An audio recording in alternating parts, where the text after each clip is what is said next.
ঠিক আছে, তুমি এখন এসো। কিসের পত্র মহারাজ? দাঁড়াও, আগে গোপাল আসুক, তারপর বলছি। এই তো চলে এসেছি মহারাজ। দেখুন, আজকেও দেরি। আপনি কিছু গোপালকে বলেন না বলে লাই পেয়ে পেয়ে গোপাল আপনার মাথার উপরে উঠে গেছে। আমার নাম কি চুল নাকি যে মাথার উপরে উঠবো? আপনিও পারেন বটে। আমার নিজেরটাকেই চুল নেই। বাদ দাও, শোনো, আমি একটা নিমন্ত্রণ পত্র পেয়েছি। পাহাড়পুর রাজ্যের জমিদার বল্লভ নারায়ণ আমাকে নিমন্ত্রণ করেছেন। এ তো বেশ সুসংবাদ মহারাজ। পাহাড়পুর অপূর্ব সুন্দর রাজ্য, আপনি ঘুরে আসুন মহারাজ। না না না না না, আমি একা যাব না, তোমাকেও যে যেতে হবে।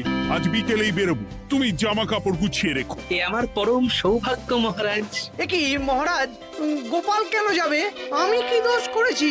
আমাকেও নিয়ে চলুন। না না না, তুমি রাজ্যের মন্ত্রী, আমি বেশ কিছুদিন থাকবো না, তাই রাজ্যটা তোমাকেই সামলাতে হবে। আচ্ছা আচ্ছা, আপনি তো রানীমাকেও নিয়ে যেতে পারতেন। আমি কোথায় কাকে নিয়ে যাব সেটা আমার একান্তই ব্যক্তিগত ব্যাপার। তুমি বেশি বোঝাতে এসো না মন্ত্রী। বেশ।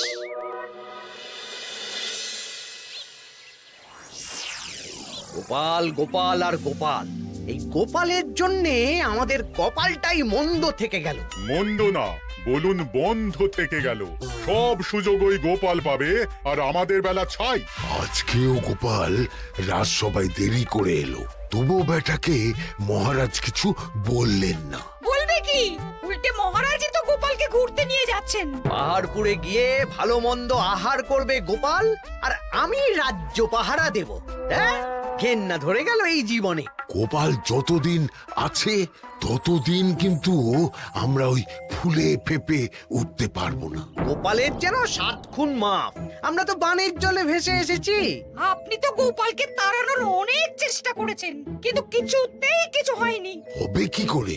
গোপালের একে ওই ক্ষুরোধার বুদ্ধি, তারপর মহারাজের উপর অগাধ বিশ্বাস, দুটো মিলেমিশে এক হয়ে গেছে। মাঝে মাঝে তো মনে হয় বেটাকে মেরেই ফেলি। আমার দু চক্ষের বিষ।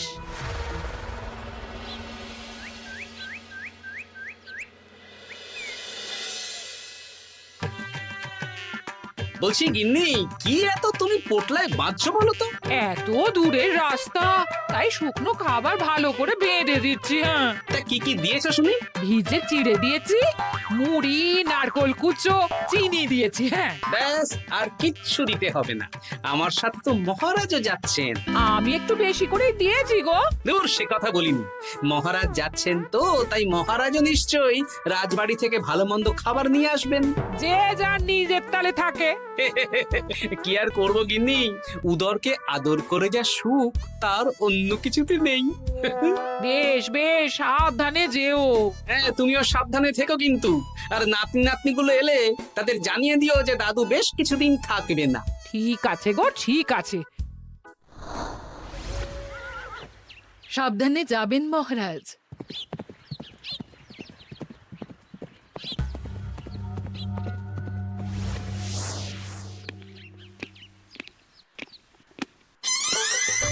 তুমি হুটহাট করে কোথায় চলে যাও বলো তো? আমি বিকেলে তোমার জন্য মুচমুচে বেগুনি ভেজেছি। সে ঠিক আছে, কিন্তু তোমাকে এখন রান্নাঘরে থাকলে হবে না গিন্নি। ও মা, রাতের খাবার কে করবে শুনি? আমি তো এখন একটু একটু রান্না শিখে গেছি। এখন তোমাকে অন্য কাজ করতে হবে। কি কাজ? শোনো,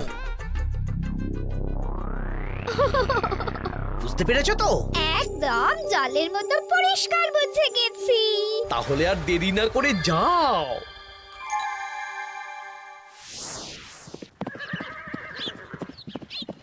মহারাজ, একটা কথা বলতে পারি? বলো গোপাল। আমরা পাহাড়পুর জমিদার বাড়িতে যাচ্ছি কেন? তুমি তো জানো আমাদের সেনাপতি এখন একা একাই নিজের সংসার সামলায়। হ্যাঁ, ওই ঘটনার পর থেকে তো সেনাপতির জন্য ভালো পাত্রীও পাওয়া যায়নি। পাহাড়পুরের জমিদার বল্লভ নারায়ণের একমাত্র কন্যা এখন বিবাহযোগ্যা। তাই আমি আর তুমি দেখতে যাচ্ছি। সেনাপতিকেও সাথে নিয়ে গেলে হতো। না, আগে আমরা যাব, মেয়েটা কেমন সেটা বিচার বিবেচনা করে ফিরে আসবো। তারপর যদি সেনাপতি রাজি হয় তখন আমরা বাকি ব্যবস্থার দিকে এগোবো, তাই তো?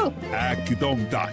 আর তোমার চেয়ে ভালো মানুষ চেনার ক্ষমতা আমার জানা আর কেউ নেই, সেই জন্যই তো তোমাকে নিয়ে এলাম। এ আমার পরম সৌভাগ্য মহারাজ।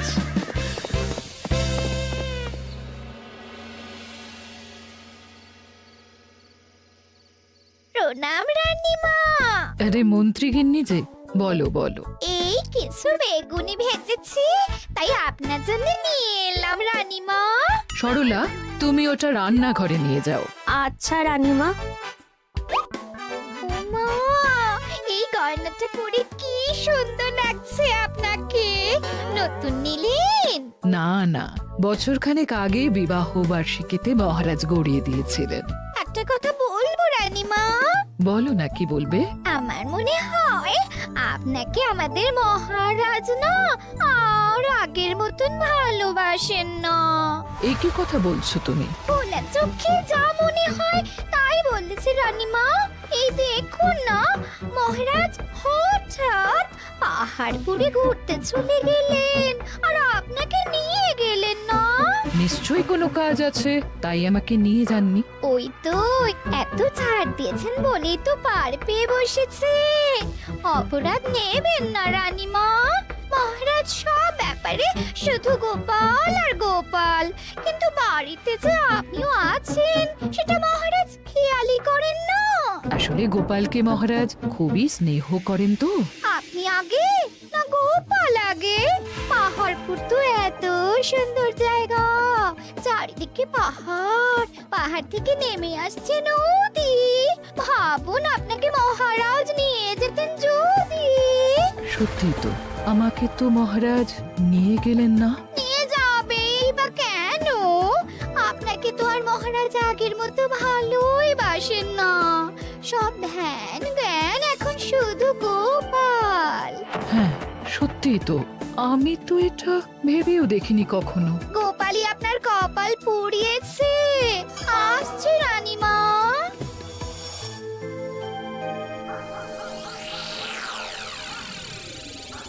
কি গো গিন্নি, আমি যেমন যেমন বলেছি তুমি তেমন তেমন রানীমাকে বুঝিয়েছো তো? হ্যাঁ হ্যাঁ, আমি একেবারে এমন ভাবে কানে পুষ্পন্ত ঢেলেছি, রানীমার কান মাথা সব সব ভরে গেছে। এবার শুধু মাঝে মাঝে ইন্ধন জুগিয়ে যেতে হবে, বুঝলে? তারপরে তোমার পথের কাঁটা ফাঁকা হয়ে যাবে। আর একবার গোপাল সরে গেলেই আর কোনো চিন্তা নেই। দু হাত ভরে রোজগার করবে গো।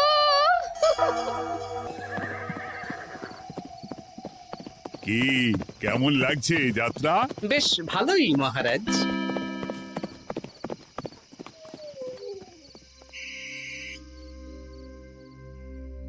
রানীমা, খাবার কি আমি এই ঘরে নিয়ে আসবো? না, আজ আমি কিচ্ছু খাবো না, কিচ্ছু না, খিদে নেই, যাও। এ কি রানীমা, আপনি তো সেই দুপুরের পর কিছুই খাননি। তোমাকে একবার কিছু বললে তুমি বুঝতে পারো না? বলেছি তো আমার খিদে নেই, আমাকে বিরক্ত করো না, যাও।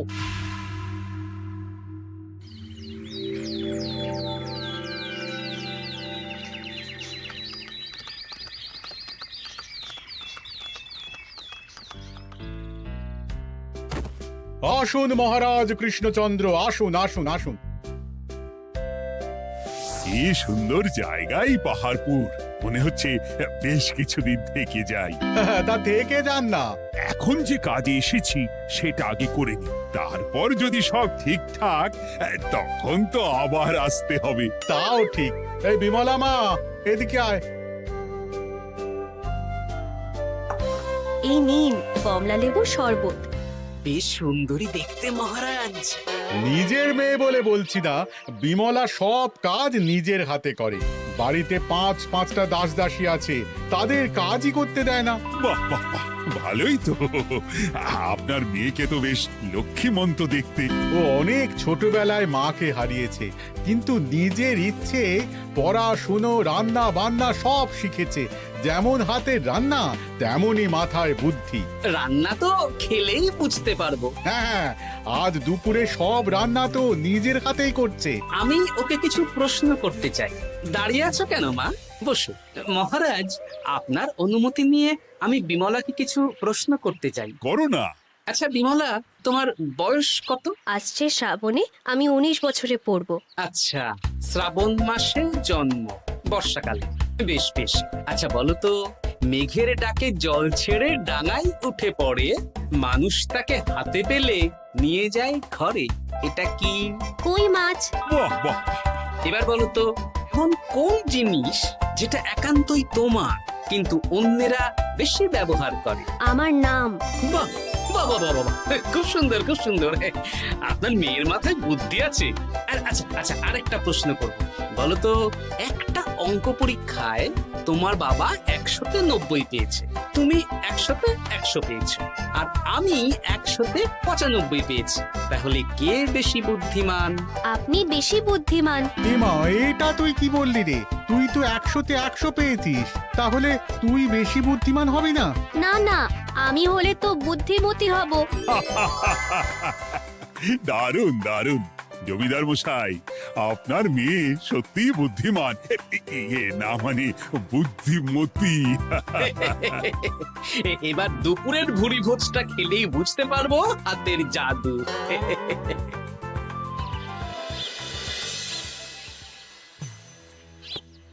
রানীমা, বেলা হয়ে গেছে, এভাবে না খেয়ে থাকবেন না, আপনার শরীর খারাপ করবে। তোমাদের মহারাজ আসুক, তারপরে খাবো। যতদূর জানি মহারাজ আগামীকাল সকালে ফিরবেন। বেশ, আমাকে একটু শরবত করে এনে দাও, আর কিছু খাবো না। আচ্ছা রানীমা। বুঝলি, আজ পুকুর ঘাটে গিয়ে যা শুনলাম না। কি শুনলে? রানীমা গতকাল বিকেল থেকে কিচ্ছু খাচ্ছেন না, মহারাজের ওপর রাগ করে। এখন রানীমার রাগ, এরপর ভাগ গোপাল ভাগ।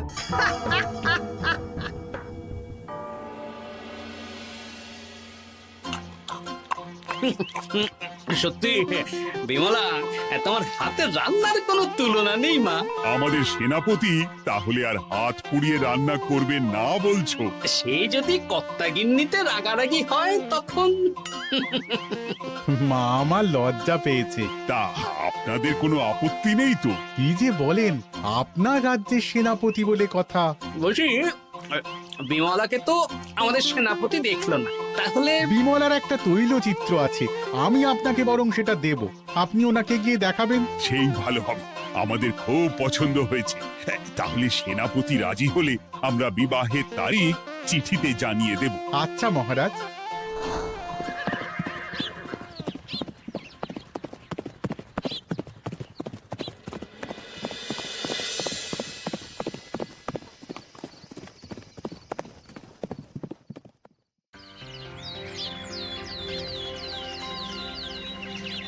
মহারাজ, আমি তাহলে আসি। যাওয়ার পথে আমি সেনাপতির সাথে কথা বলে নেব। হ্যাঁ হ্যাঁ গোপাল, এসো। বেশ ভালোই কাটলো পাহাড়পুরে। হ্যাঁ মহারাজ, অনেক ধকল গেছে, যান গিয়ে বিশ্রাম নিন।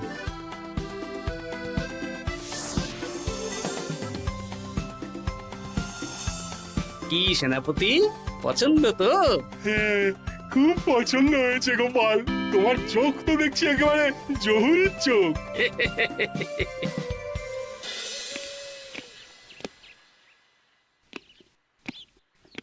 চিরটা কাল আপনি ওই গোপাল গোপাল করে কাটিয়ে দিন। কি হলো? রানীমা গত পরশু থেকে কিচ্ছু খাননি, গতকাল একটু শরবত খেয়েছেন শুধু। কেন, কি হয়েছে? দেখুন মহারাজ, সহ্যের একটা সীমা আছে। আরে আমার তো কিছুই মাথায় ঢুকছে না। মাথায় শুধু গোপাল থাকলে আমার কথা ঢুকবে কি করে মহারাজ? আপনি আমাকে আর আগের মতো ভালোবাসেন না মহারাজ। এসব কি বলছো রানী? ঠিকই বলছি, আপনি খেয়ালই করেননি যে আমি গলায় আপনার পছন্দের পান্নার হার পরেছি মহারাজ। আরে আমাকে বলার সুযোগ দেবে তো। দেখুন, আপনি পাহাড়পুরে ঘুরতে গেলেন, গোপালকে নিয়ে গেলেন। আমারও মনে হয় কোথাও ঘুরতে যাই মহারাজ। আরে গোপালকে নিয়ে যাওয়ার প্রয়োজন ছিল, তাই নিয়ে গেছি। গোপাল তো আপনার প্রিয়জন, তাই ওকেই আপনার প্রয়োজন। আমি তো কেউ না। দেখো, গোপাল আমার সব বিপদে আপদে পাশে থাকে, তাই ওকে ভরসা করি, সেটা তো তুমি খুব ভালো করে জানো। আজকের পরে হয় গোপাল থাকবে, না হলে আমি থাকবো। না না না, এ হতে পারে না। গোপালকে আমি সরাতে পারবো না, আর কাউকে সরানোর জন্য কোনো কারণ তো চাই। আর কারণ যদি আমি দিয়ে দিই? কি কারণ? আপনি গোপালকে বলবেন আমার সাথে আপনার ঝগড়া হয়েছে। বেশ, তাতে কি? আপনি গোপালকে বলবেন ও যেন আমাকে বলে আপনার কাছে ক্ষমা চাওয়ার জন্য, আর আমি ক্ষমা চাইবো না। ব্যাস, আপনি এই সামান্য কাজটা গোপালকে করতে না পারার জন্য ওকে তাড়িয়ে দেবেন। ওকে মাত্র 7 দিন সময় দেবেন, ব্যাস। ঠিক আছে, আমি এক্ষুনি গোপালকে ডেকে পাঠাচ্ছি। দেখো গোপাল, এখন যদি রানী আমার কাছে ক্ষমা না চায়, তাহলে কিন্তু আমি বাধ্য হব তোমাকে রাজসভা থেকে তাড়িয়ে দিতে। আচ্ছা মহারাজ, বুঝেছি। রানীমা আপনার কাছে ক্ষমা চাইবেন, কিন্তু তার জন্য আপনাকে আমার কথা মতো কিছু কাজ করতে হবে মহারাজ। কি কাজ বলো? বুঝেছেন? হ্যাঁ। না গোপাল, আমি মহারাজের কাছে ক্ষমা চাইতে পারবো না। দেখুন রানীমা, আমার মনে হয় আপনার ক্ষমা চাওয়াই উচিত।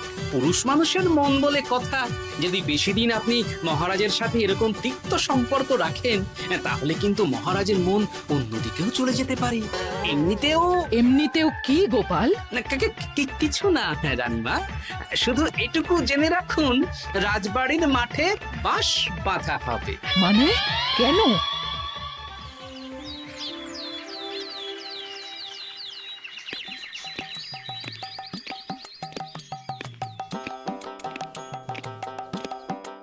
আসতে পারি মহারাজ? হ্যাঁ, এসো এসো। বলছি, আমি তাহলে জমিদার বাড়িতে বিবাহের দিনক্ষণ ওই চিঠি লিখে জানিয়ে দিচ্ছি। হ্যাঁ, জানিয়ে দাও গোপাল। আর কি কি কেনাকাটা করতে হবে সেটার একটা তালিকা বানিয়ে ফেলো। আচ্ছা মহারাজ, মেয়ের শাড়ি আপনি নিজে পছন্দ করে কিনবেন তো? হ্যাঁ, ওই শাড়িওয়ালাকে আজকে দুপুরেই আসতে বলো। আচ্ছা মহারাজ। বিয়ের শাড়ি, কেনাকাটা, এসব কি মহারাজ? সেসব বলা যাবে না রানী, সময় হলে জানতেই পারবে। তবে বিমলাকে অপরূপ সুন্দরী দেখতে, এটুকু বলতে পারি। দেখুন তো মহারাজ, ওই টোপরটা ঠিক আছে কিনা? একদম ঠিক আছে, খুব সুন্দর। শাড়িওয়ালা এক্ষুনি আসছে। আসছি মহারাজ। এসো এসো। তার জন্য শাড়ি লাগবে মহারাজ? রানীমার জন্য? না না, বিমলার জন্যে। বিমলাকে? এক অপরূপা তরুণী, বুদ্ধিমতীও আছে, ধীর স্থির, ঝগড়া করে না। বেশ, অনেক হয়েছে মহারাজ। দোহাই আপনার, আপনি দ্বিতীয় বিয়ে করবেন না। আমি ক্ষমা চাইছি। কি বলছো রানী? আমি বুঝতে পেরেছি, আমি আপনাকে গোপালের নামে 2-4 কথা শুনিয়েছি বলে আপনি বিয়ে করতে চলেছেন। আমি আর রাগারাগি করব না, আমাকে ক্ষমা করুন। ব্যাস, রানীমা ক্ষমা চেয়ে নিয়েছেন, মানে আমার চাকরিটা থাকছে। হ্যাঁ গোপাল, হ্যাঁ, দোহাই তোমার, মহারাজকে বিপথে চালিত করো না। আরে দূর, আমি বিয়ে করছি নাকি? বিয়ে তো হবে সেনাপতির। ওর জন্যই তো পাত্রী দেখতে পাহাড়পুরে গেছিলাম, গোপাল আর আমি। তার মানে মন্ত্রীর বউ আমাকে ভুল বোঝালো?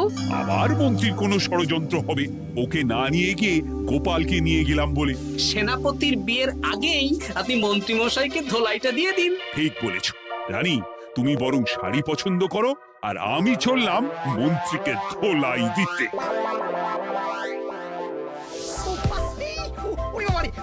তুমি এত নীচ, হ্যাঁ? তোমার গিন্নিকে দিয়ে রানীর কানে বিষ ঢালা। ভুল হয়ে গেছে, ক্ষমা করে দিন।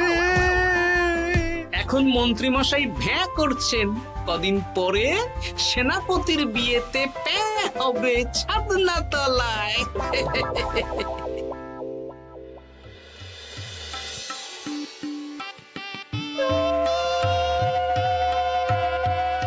এবার মালা বদল হবে।